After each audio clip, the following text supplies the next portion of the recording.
Thank you for the presentation. I was wondering when you showed the picture of the lightning and the candle and then the other stuff about the way missions have been conducted over the centuries, and probably after the Christendom, after Christianity became official in the Roman Empire, after that, the majority of the great missionary efforts were connected to the expansion of the ruling how can I say, power. So it's always something which comes together or maybe behind the expansion of the European conquerors or the colonization effort for the Catholic churches. But even in the Protestant church, it also happened similarly, because even the figure of sending missionary and supporting, it's very similar to the military deployment and the country supporting them. The same mentality, And I'm not saying that this is inherently bad, but as you see and you explained, it seems that this is not really how it meant to be in principle. So maybe we can think that diaspora missions is something that God is really putting into our hands now, because He wants us, the church, to return back to how we should be and do missions as a candle, as you said. So this is a thought, and I would like maybe that you comment on that, on what you think about this. Well, thank you for saying that. Yeah, we have many cases like the colonial mission.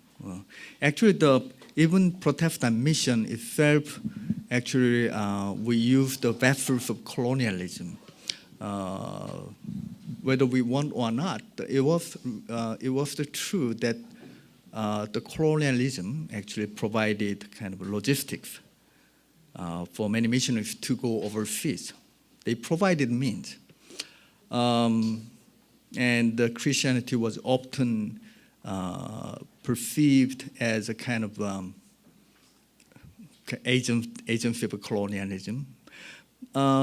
Somehow it may be truthsome for people from that perspective, but from the global and from the whole perspective, I think that is very prejudiced view.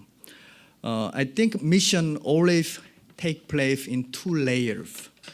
The first one is like the Catholic expansion or colonialism.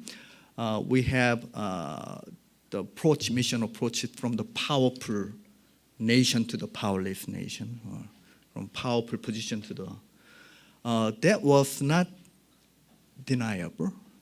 But at the same time, we have many unknown names and many unknown works of the lay people or people who use the candlelight. Maybe we don't have that much record of that. But I think mission always taking place in two ways. Not only from this way, but that way. But somehow, by God's providence, He allowed to take this, both together. But from today's world, we have many Christians traveling around, and I think we are more approaching to this candlelight paradigm. We don't need our, nation support us financially. Okay, so in our context, I think we can see more candlelight paradigm, more appealing, and also feasible in real work. So I can see it that way. Yeah. But thank you for your comment. Yeah. Actually, it's not easy to share about these things. I really appreciate everything that you said. I think you presented with excellence. I love it. I would like to share an observation and at the same time a question. Okay. I loved this one, the gospel breaking down the walls. I love it so much. And before I shared, I would like to say that I love Korea so much. And if I will be given a chance to choose again, I would say I will choose Korea because you have amazing people, amazing food, and yeah, I've met a lot of really good pastors. So now I will go to my point. Yes. Okay. But my observation is this in Korean churches, because I met a lot of Korean people, Korean pastors, and some of them are really amazing.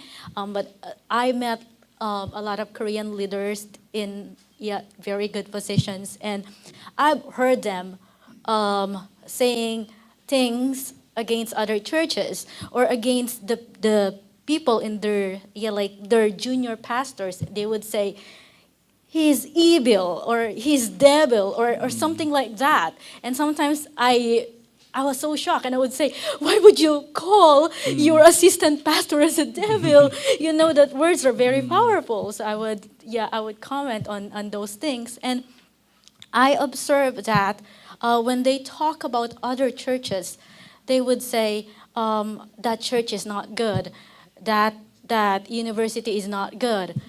So my question is, how could we unite as one, if the leaders in the churches don't really love each other, don't really care about other churches? And there was this one university who said that the other university is a cult, and he has one of the professors there is really influential when it comes to Korean churches, and I spoke with him, and he told me that he was invited to teach in the other university. So I asked him, "Oh, that's good because other people believe that university is a cult. If you will go there and teach there, you will change the spiritual atmosphere. If that is really a cult." So you can influence them because you have God in you. And he said, "Oh, I couldn't because other people will think that I will lose my influence in the Korean society if I will do that." So I wonder, how can we be one? Thank you, sister, for your great encouragement. Okay, I'm very grateful for that. I have to say that we are sinners. The Koreans really are sinners.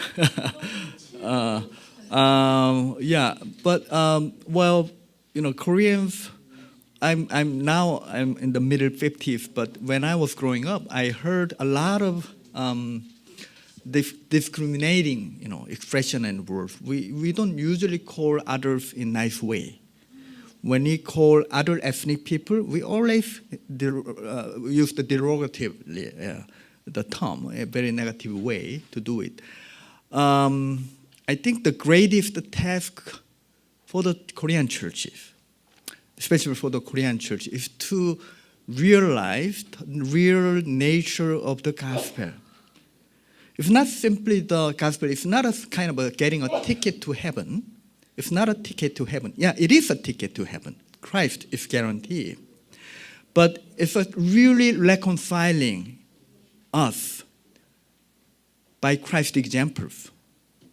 I think Korean church have an enormous task because we are the only country on earth that is divided within the same ethnic, reality.